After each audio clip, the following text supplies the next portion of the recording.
এই আচ্ছা শোনো না, হ্যাঁ বলো। কালকে তো টুকির বিয়ে, আমাকে একটা শাড়ি এনে দিবে? আচ্ছা ঠিক আছে, আমি এনে দিব।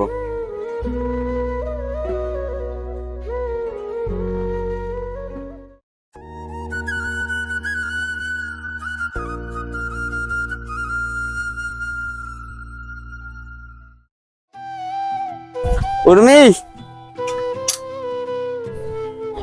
উর্মি। হ্যাঁ বলো, তুমি চলে আসছো? হ্যাঁ এই যে তোমার শাড়ি, দেখো তো কেমন হয়েছে। শাড়ি? ও খুব সুন্দর হয়েছে। সুন্দর হয়েছে? দাঁড়াও, আমিও তোমার জন্য একটা জিনিস আনছি। কি? এই দেখো। গেঞ্জি? এইটার আবার কি দরকার ছিল? তুমিও তো একটা ছেঁড়া গেঞ্জি পরে কাজে যাও, এটা পরে কি বিয়ে বাড়ি যাওয়া যায়? তুমি আমাকে শাড়ি কিনে এনে দিয়েছো, আমি কিছু বলেছি? তখন আমি দিচ্ছি, তুমিও কিছু বলবো না।